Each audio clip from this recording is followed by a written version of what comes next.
Somebody's gonna go to school, and then debt's gonna, more student loans have to come across, and maybe that person didn't initially say they wanted to go to school, but then they ended up going to school, so now they're dealing with that. Sometimes kids are gonna come into the picture, and then you have to worry about the cost of raising the kids. Sometimes it's planned, sometimes it's not. Sometimes something in the house breaks. This is all a part of life, right? It's gonna happen. Those things oftentimes, and too often, take us away from that very beginning statement that we made, from that statement we made from the very beginning, which was, this is the lifestyle of life. That has to remain the focus. And that's what we're going to deal with today. Tips on how to maintain that thought and that belief.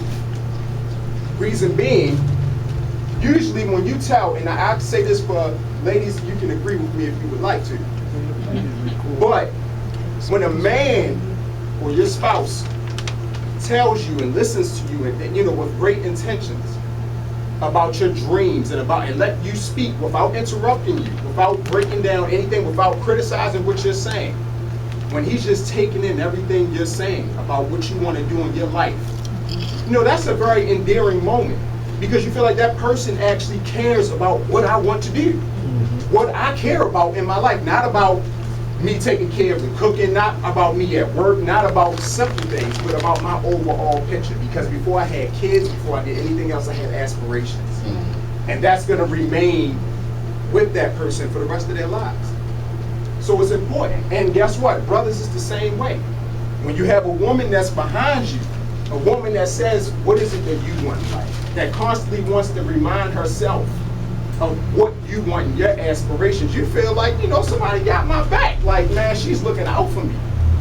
That strength in those statements and then in that belief in those moments is what gets you through everything else. Outside of course, for me, I would say personally, God.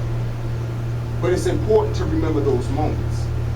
So when we're going through our daily walk, we're going through everything, and we're talking about bills, we're talking about everything else. There's a few things that I want to give you a suggestion to do to remind yourself, number one, to stay at that point, and also to keep that going throughout your marriage, no matter what happens. Number one, you must agree if you get married to be honest. Now, I know that sounds very simple, but oftentimes to protect another person, we lie, or we won't say something that's true, or we'll just be quiet and hold things back. Now, of course, there's a tactic to everything. That doesn't mean be blatantly honest and just disrespect somebody and get in trouble. No, you got to know your mate. But the worst thing you can do is lead somebody on to believe something that's not true. That is the worst thing that we can do. The result in that is a loss in confidence in each other. And that's where a lot of conflict comes about. Loss of confidence in each other. The confidence that I'm speaking about is that belief that the person next to you, the person that you're choosing to be with for the rest of your life, you can trust. This is the trust I'm speaking about. When you can trust that that person has your happiness and your dreams in the forefront of their mind, when that's something that really is valuable to them, you make it through a whole lot of issues that you go through life. Because that trust, it means a lot. You know, and it's easy to be lost.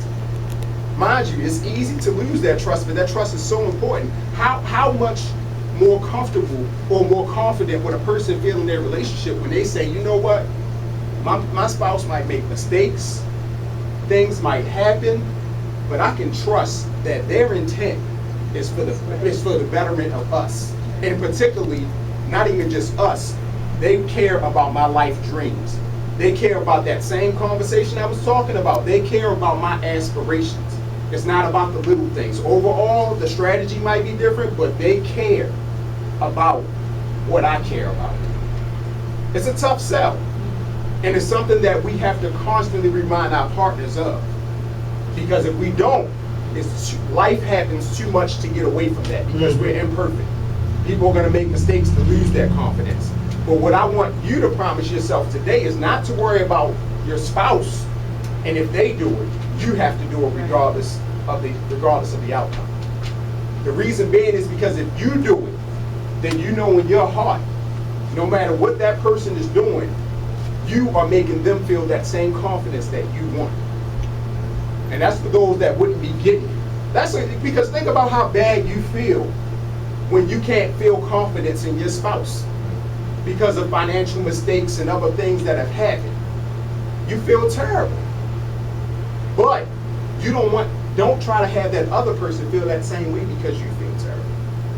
When you remember how terrible you feel, that should make you and motivate you to go ahead and do the opposite.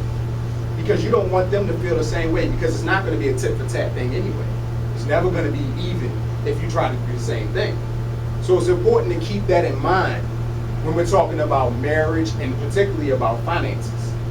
Okay, because a lot of people think it's about if we pay the bill this way, pay the bill that way. No, if that beginning part is not, if that foundation is not set in that way, everything else is not going to matter. There's going to be, you can have a good financial situation, but there's still going to be terrible disagreements because that person doesn't trust that you have their dreams and their aspirations, their well-being fully in your heart, number one. So I would say the one thing you want to do to improve marriages in this aspect is try to do everything you can to convince your spouse that that's the direction that you're going. To convince them again, if you lost it, I got you. If you lost that moment, that I'm trustworthy.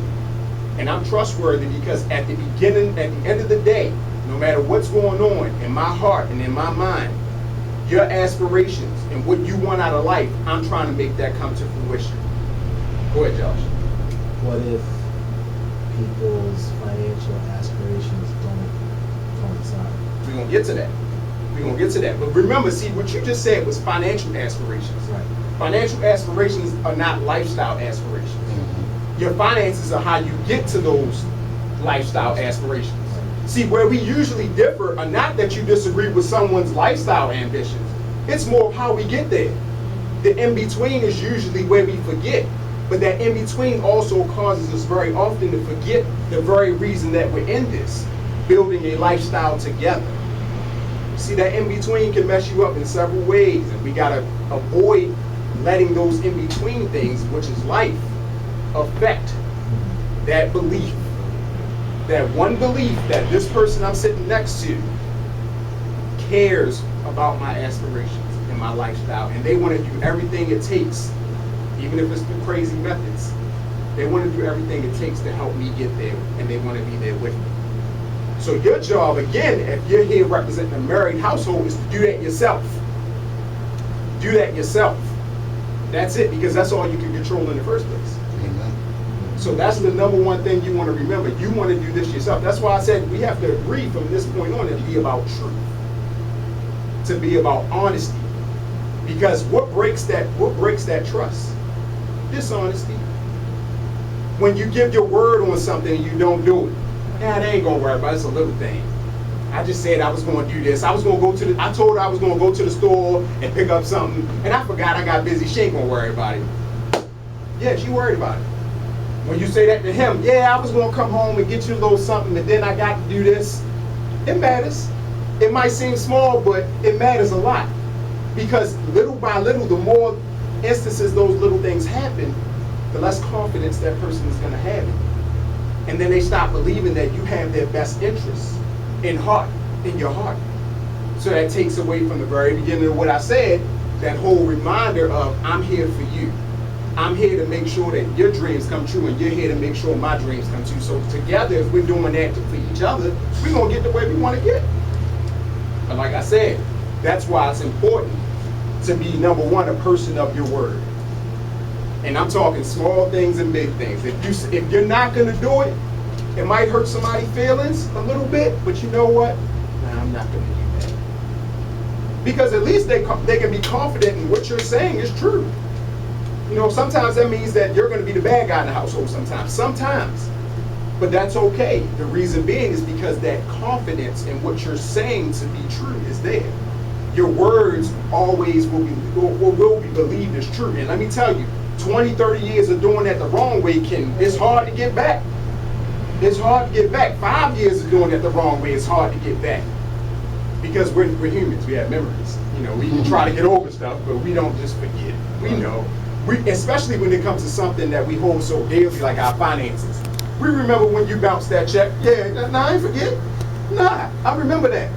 I remember when I went and looked at my account and expected 1,000, it was only 800, and you ain't tell me you was gonna spend that money? We don't forget stuff like that. We may try to get over it and move forward, but we don't forget it. And that stuff piles up, piles up. So what you have to do, despite your spouse or anybody else, what you have to do is promise to not do that. Promise yourself that I'm gonna be straightforward with everything when it comes to financial matters. Even if that does not agree 100% with what my spouse says, at least I'm honest. Because then they don't have to guess. Then we don't have to lose that confidence, and then they won't believe as much that you are deceiving them. You know, which takes away from what I said in the beginning, that belief that gets most marriages going. Oh, I'm gonna build this life with that person. We're gonna do this together. My dreams are gonna be fulfilled. His dreams are gonna be fulfilled. It's all gonna be good. But a lot of words that don't turn into reality take away from that confidence that we first have when we date and when we're in the very beginning of our relationships. So definitely keep that in mind. And this is one thing I want you to do if you're married or if you plan on getting married. This is something that I would recommend for anyone. And that's simply at least twice a year, you need to do one thing. That one thing is you need to have a dinner conversation about dreams and aspirations. That's it. Not about how we gonna pay this, not about, you know, it's gonna be plenty of conversations with that, you know, how we handle the budgeting, let's invest in this. No. At this conversation, none of that's included. The only thing that's gonna happen in this conversation is one person is gonna speak uninterrupted about how their life is going, and also about what they want their life to be. And you're gonna listen. And then your turn is gonna come, and you're gonna do the same thing in return. And what that will do for you, and I guarantee you this, what that will do for you, whether your mate says it or not, that reinforces that very beginning feeling that you got married for, that very thing, that confidence that I was speaking about. That brings back to, you know what, through all this madness, that person sat back and listened to what I really want in life, and listened and took it in. So a couple things happen. There are rules around this whole conversation and this dinner. Number one, this cannot take place at home at the kitchen table. No. This does not take place in the home. Why? Too many emotions are tied into your home. There's too much history right there. The home could be the problem itself. You got to get out the house. You know, so definitely you don't have this conversation at home. I'm telling you, it can lead to bad things. If you think somebody's just going to forget to leave something out, it's hard when the light ain't on and you trying to talk about this at home. It's difficult. So you don't do this at home. The number two reason, you're not going to do this at home. You're not going to do this at Buffalo Wild Wings either. You got to go to the nicest restaurant that you can afford at that moment. I don't care if it takes you 6 months to save for it. You need to go somewhere that's candlelit, romantic, and have this conversation. Why? Because this conversation needs to have something good tied to it. So that reminder always makes that person feel good. It's like, yeah, when I think about talking about life and money and stuff like that, not so much the small details, but overall, it's tied to a good memory. It's tied to something that's not in our current environment. That's tied to, I was out with my boo. We was in front of dinner and just sharing with each other about our feelings about life. We call it a date night, we call it whatever. Another rule during this conversation that's taking place is there will be no criticism. No criticism. So even if that person's aspirations sound crazy, you gotta let them sound crazy. You can't sit there and judge them because you're not there to judge. That's not what this conversation is about, because guess what? In the very beginning, we weren't very judgmental when it came to those things. We just like to hear, oh, that's what you, oh, that's so nice. We were so humble and so tender-hearted. You know, we didn't just say, well, that's crazy. What you do now? Because we wanted to impress that person. We wanted to be with that person. Well, guess what? You got to maintain that. That's something that you have to regularly do on a regular basis. For this emphasis, every 6 months at least. At least. Now you don't want to do it too much because then it's kind of corny. Yeah, it loses. It loses its effect. If you just constantly doing it, then it's not special. The other rule in regards to this cannot happen on a holiday, an anniversary, a birthday, anything that has a special date. No, this has to have its own date. Because if you try to put that on, combine it with an anniversary, it's not the same. This is something that needs to stand apart by itself. And why is it important? Again, financial disputes and these type of things, lifestyle dreams, not believing in your partner, is causing divorce.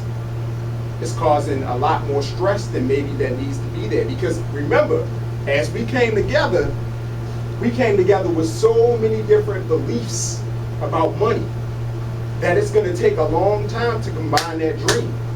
In between that time, you need a lot of reinforcement. This is your reinforcement because this was the beginning of your relationship in the first place. It was that you want to be this in life, you go ahead, you can do it. That I got your back stuff, that faith in that person.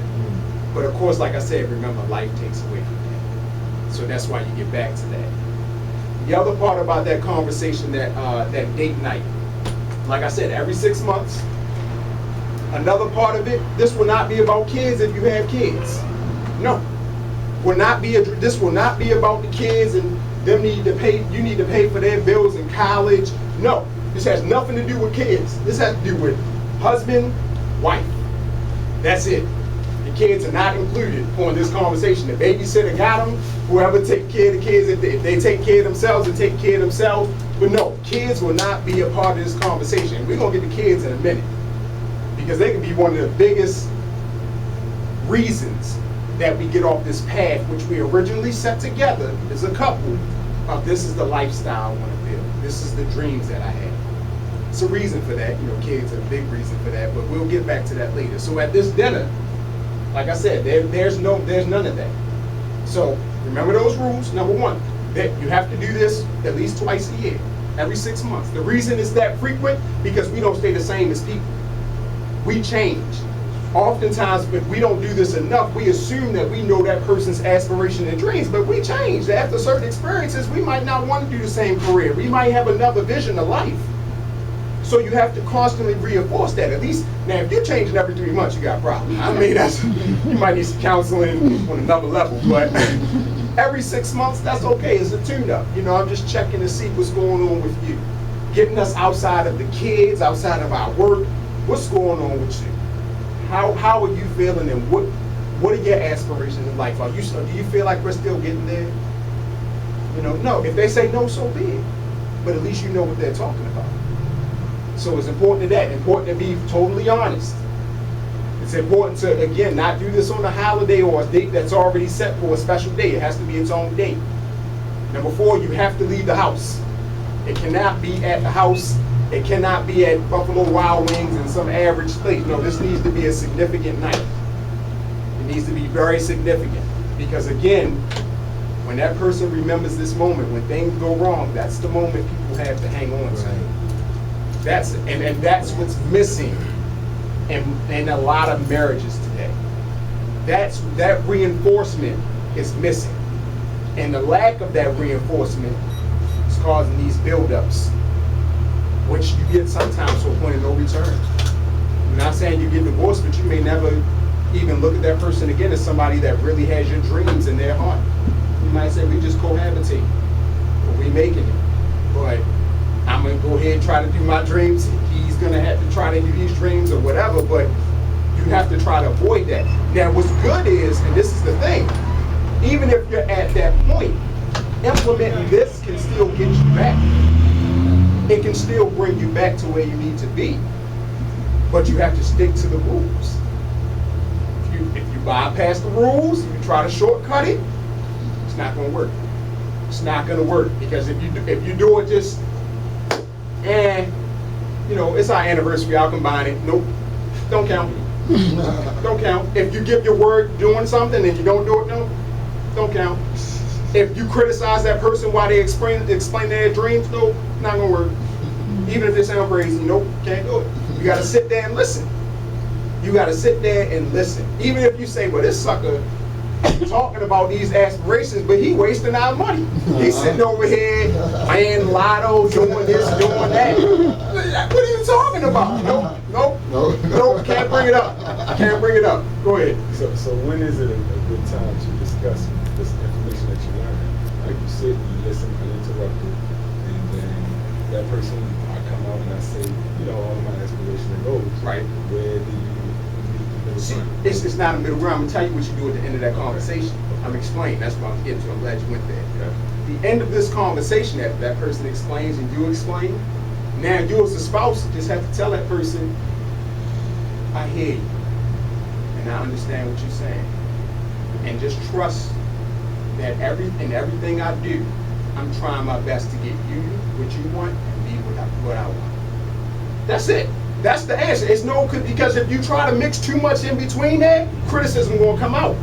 You can't do it. You can't try to play this role of I'm gonna walk this line and all right, we're gonna talk about each other's dream. Nope, because guess what's gonna come out, my opinion? Mm-hmm. It's gonna come out. You can't, it's something you can avoid. So that's why you say, just like when you were dating, guess what? There wasn't a bunch of opinions in it. No, it was like, oh, you want to be an attorney? You go, girl. Go ahead. You can do it. Right. There wouldn't know, but you're going to have to go to school. How you going to pay for being an attorney? You got to go for 10 years. It's all that knowledge that messes it all up. No, don't mess it up. Don't mess it up. You have plenty of in-between time where you're going to have that conversation. Remember, I'm not saying that you don't talk about finances any other time. I'm just talking about a moment that should be included at least twice a year. At least twice a year. So remember that, like I said, and I'm glad you brought that up, that last thing that you want your mate to understand when you leave in that moment is that what they said, you took it in, and you really care about what they're saying. That's it. I care about what you're saying. I care about your aspirations. I care about what you care about in life. They know you care about your own aspirations. That's not in question. But do you care about mine? You know, and I know most people expect it. Well, probably when he gonna talk about marriage, money, and children, you know, he gonna probably talk about strategies and how we should order the bills and all that. That's a whole nother session. That's a whole nother topic. That does not even matter if this part isn't right. It doesn't matter. Because you're not gonna be, that person is not gonna have the same trust in you. And so your finances can be okay, but if your partner does not trust that you are there to help them fulfill their dreams like they did when they married you, or when you get married in the very beginning, what you're saying, it's going to be a lot of disagreements about small stuff, but the true fight is really about, I want my dreams to happen, and they want their dreams to happen. That's what the true fight is about. So as long as you can get that on the page. Now, when it comes to combining that dream, that is not to happen at that conversation. That's for later dates. That's whenever you talk about your finances, when we do go over our budgeting plans, that's where this comes into play. That's where we sit and say, here's the beginning of our financial plan. This is your dream and this is my dream. How we getting there? But at least the beginning is still about your dreams, not about, I feel I can do this better, you feel you can do this better. No, it's just about our dreams. Now, this is what I'll say when it comes to that disagreement. Now, I'm going to mess with the disagreement for people that have different strategies towards getting to that dream. Number one, for men, you have to have a couple mentalities as leaders of your household. Number one, you have to have humility to understand that you are not, in fact, who here has been in, well, who here, I know it's one, but I say, who here has been in accounting or banking for 5, 6, 7, 8 years? 2 people, right? We still not financial experts, and we in it. So no matter how good of a strategy you think you have, no matter how brilliant you might believe that you are financially, you're okay maybe. You're not an expert. We're not. So it's a lot of humility that takes place, especially I would say with the men, with the head of the household. You may not have the best strategy in the world. Your spouse might. She might handle finances better. If she do, you need to make a good decision to go ahead and get out the way sometimes. Same thing for our ladies.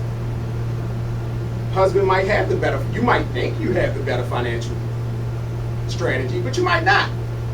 The way to best know is, number one, give everyone, unless it's detrimental, give everybody's option a chance and evaluate. This is what I suggest sometimes. 6 months. Remember that 6-month talk? Because remember we're doing this every 6 months anyway? All right, you know what, honey? We're going to implement your strategy for this 6 months, and we're going to evaluate the results. Do it just like a business. Take emotion out of it. This is taking feelings out of it. You know what? We're going to try it your way. And we're going to look at the results in 6 months. As long as it's not getting us evicted, you know, nothing crazy, and say, let's see what happens. If it's good, keep it going. That means that gives you more confidence in what that person was doing. Don't feel like, you know, they was right and now I'm mad. I would still want to try it my way because your chance got to go, but my chance. No, if it's working, let it go. Right. It's still getting you to your end result. So who cares? But the key is for men or women whose ever plan is implemented, if it fails, have the humility to say, you know what, let's try it the other way and see what happens. And that's tough. But when you bring it back to what's the purpose of us doing this, our purpose is not to just disagree or convince whose method is better. Remember, we keep reinforcing that our purpose is to achieve our lifestyle dreams. Our purpose is to take care of each other's, you know, visions of what our lives should be. And that's important. Like I say, that's why I said that's going to be a theme throughout all your financial talks, your financial conversations. Because if you try to do it another way, then what is it really about? About my strategy versus your strategy? About paying a bill? Is it really just about paying a bill? No. A bill is just a part of life. But it's really not just about paying a bill and not paying a bill. It's about us trying to get to a certain part of our life. But we lose that a lot. We lose that a lot in these little conversations. And that's why I'm suggesting to implement this process. Because it's going to be that reminder. And again, when a person thinks back, they're not just going to think about the conversation. They're going to think about that nice dinner that y'all went out to, that good time that y'all had when you looked in that person's eyes, and you know, it was nice. You know, it doesn't bring back, oh, the roof is out and we had to talk about money. Because that brings a lot of negative conversations when it comes to money. And that happens a lot because usually we talk about money when things are wrong. But we don't talk about just generally money in a good way. So that's why it's reinforcing that part. Now, the biggest issue outside of each other, when we move past that, of course, comes back to children. The biggest distraction of your dreams ever. It's gonna be that way. Why? Because you care, they're your kids. You have a responsibility. But, as we always say, at a certain point the kid's gonna leave. It's you and that other person. It's back to the beginning. Y'all two. But what happens oftentimes is we take our kids and not just their needs, but their wants and their dreams, and we put everything to the side for them. So not only are we not doing this with our spouse, now we're allowing our kids to take away from it too. It doesn't have to be that way. Just because you still pursue your dreams after you have children does not make you a bad parent. It does not. It doesn't make your spouse a bad parent. It doesn't mean you're neglecting. Number one, you're always going to put to the forefront of your mind your kids' needs. That's a different thing. We still need to know what's needs versus wants, but